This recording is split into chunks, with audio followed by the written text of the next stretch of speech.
prediction. The cherry blossom forecast is in. When to plan your trip to the Tidal Basin. Behind today's rain showers, we're in for a little bit of cooler air on your Friday. We'll let you know if these cooler temperatures stick around into the weekend. Then metal detectors in Montgomery County schools, while some parents are pushing for extra security. Plus, Warren A. workers forced off the job. It's breathtaking. I can't even put into words. Their parting words as they're ordered to pack up. 5 players on the floor function as one single unit. And later, remembering Gene Hackman as the investigation into the death of the actor and his wife moves forward. You're watching the station covering all of the DMV. This is DC News Now. Thank you for joining us for DC News Now at 4. I'm Mark Hall. And good afternoon. I'm Annalisa Gale. Well, we are now 3 weeks away from the National Cherry Blossom Festival, which kicks off March 20th. And today, organizers announcing their prediction for peak bloom. That's when a majority of the blossoms bloom around the Tidal Basin. And DC News Now's Marielle Carbone joins us live at the Tidal Basin. Marielle, just how long will we have to wait to see those famous pink and white petals? Well, Mark and Annalisa, I know it might be hard to believe right now with how the trees look, but we're not too far away, just about 4 weeks. That first day of peak bloom expected to be March 28th, falling right in the middle almost of the actual festival. In just 4 weeks, these branches around the Tidal Basin will turn into a sea of pink as cherry blossom season draws crowds near and far. I think cherry blossom associated with spring in the DC. It's always beautiful memories. I get a lot of allergies during this time of year, but they are nonetheless beautiful. For Nate Elsie Williams, the blossoms signal a shift in season, one he's ready for. The warm weather's coming out, gonna be excited, and there's gonna be a lot of things going on down in DC. At Thursday, the National Park Service announcing its prediction for this year's peak bloom, expected to happen March 28th to March 31st, midway through the annual Cherry Blossom Festival. That's when 70% of the Yoshino cherry tree blossoms are open. You look at the historic data, of course, what's happened previous years under similar circumstances. Obviously, we're looking at the near and the long-term forecast because temperature is ultimately what brings the blossoms out.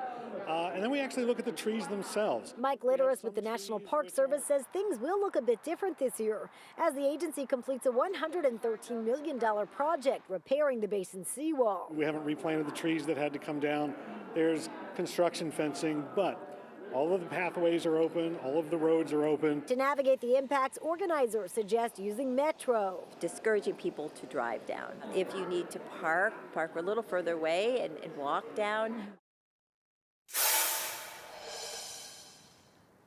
All right, so important to remember that the weather and the temperatures can really impact the timing of the peak bloom. And Mark and Annalisa, for all those festival goers, they can expect those typical events they see every year, the parade, the kite festival, Petalpalooza, and more. Those dates, March 20th through April 13th for the annual festival. Reporting live from the Tidal Basin, I'm Marielle Carbone, DC News Now.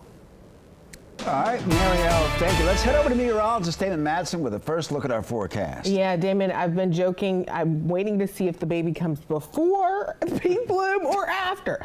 I'm hoping right around peak bloom. I was going to say, what about right on? What about right on the same date? Yeah, that would be nice. Oh my goodness. Would be nice. Hey, exciting times all around. And yeah, that means the sign of spring is on the way here, folks, with that peak bloom prediction. Now, interesting here, we talked about this a little bit earlier on, how the colder winter we've had would probably back up that peak bloom prediction, and it sure did. Yet last year, the peak bloom happened on March 17th. So we have that backed up now about a week and a half, 2 weeks, but we're still not too late in the process. The latest ever peak bloom was mid-April back in 1958, so still pretty much on schedule, just we didn't have as warm of a winter, so that date is a little bit back. Now, one thing that helps, certainly as we lead up to that peak bloom date, warmer temps and a little bit of rainfall will also be helpful, and we had some of that today, but now those rain showers are all but east of most of the DMV. We have a couple of showers popping up over Prince William County, but many of us are really starting to dry out now with gusty winds kicking in behind the rain and the cold front that produced those showers. Wind gusts are approaching 30 miles per hour at times, and that's how things are going to shape up the rest of the evening into the night. We'll see the clouds gradually clear out. We'll have gusty winds, and temperatures are about to start tumbling. So how chilly should we expect it to be to wrap up the week on Friday? We'll have a full look at your forecast coming up here in just a bit. All right, Damon, thank you. Well, tracking the federal worker fallout, an emotional morning for fired U.S. Department of International Development employees as they say their final goodbyes to their former workplace. Well, 1,600 USAID employees are losing their jobs due to those mass federal layoffs. DC News Now's Liberty Simmons is joining us live from Northwest Washington with more on their exit today. Well, Annalisa and Mark, it's a very sad day for many former USAID workers, but as you can see behind me, they have a ton of supporters here who have been cheering them on as they exit. They were only given 15 minutes to pack up their belongings and leave this building for the very last time.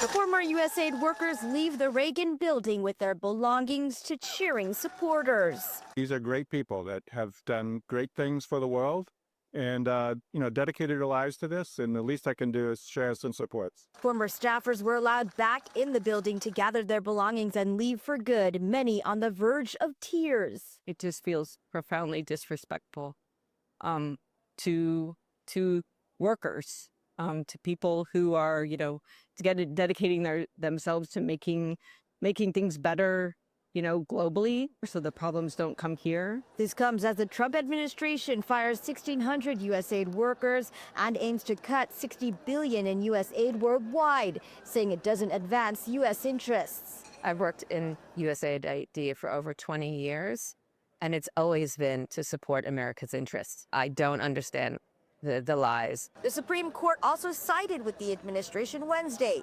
blocking an order requiring the administration to release billions of dollars in foreign aid. They are being treated in a manner that nobody should treat their worst enemy, and they're being treated that way by their own government. And notices are also going out to terminate over 90% of USAID humanitarian aid contracts across the globe. For now, live here in Northwest DC, Liberty Simmons, DC News Now. All right, Liberty, thank you. Well, federal agencies, not just across D.C., but also across the nation, are losing their jobs. The White House says they need to map out reduction in force plans by the fall, and they say they're exploring moving some agencies outside of D.C. to other parts of the country. We'll continue to follow the latest on the uncertainty for thousands of federal workers. You can find the latest now on our website, dcnewsnow.com.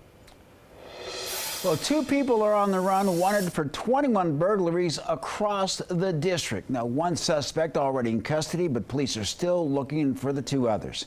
And take a look at your screen. Police say back in October, the suspects went around the district breaking down doors and windows of businesses and stealing cash.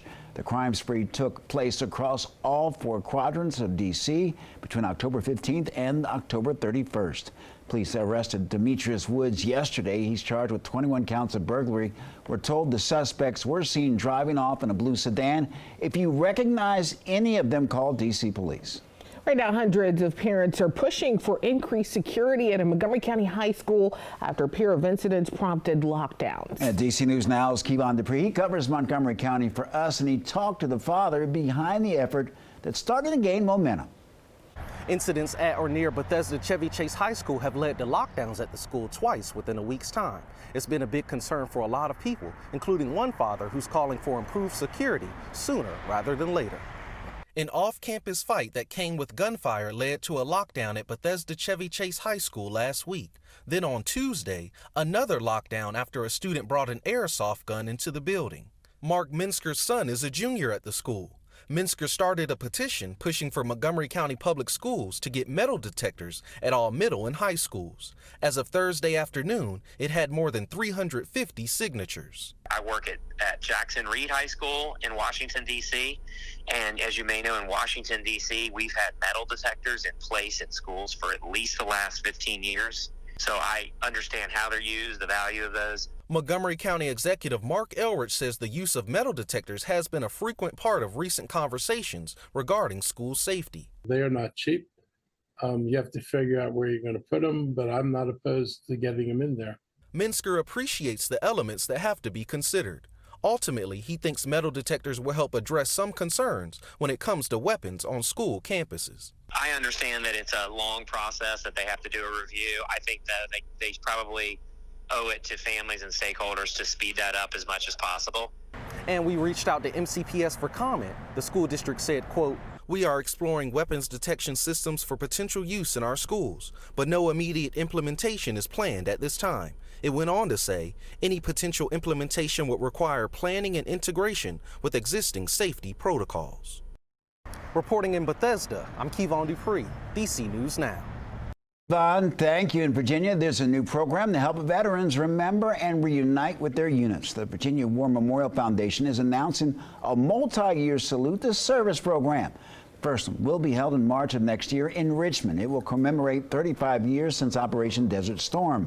Following years will commemorate veterans of the Vietnam War, the Global War on Terror, and the Cold War. The programs will include speakers, discussions, and performances of what Virginia veterans experience. Requests for next year's commemoration will open in March. And happening in the district, it's almost time for the annual White House Easter egg roll. First Lady Melania Trump announcing that will happen on April 21st. As usual, there's an online lottery for free tickets starting March 4th. That will be available for families and kids 13 and younger until March 10th. That event is held on the South Lawn every year. That tradition started with former President Rutherford B. Hayes back in 1878.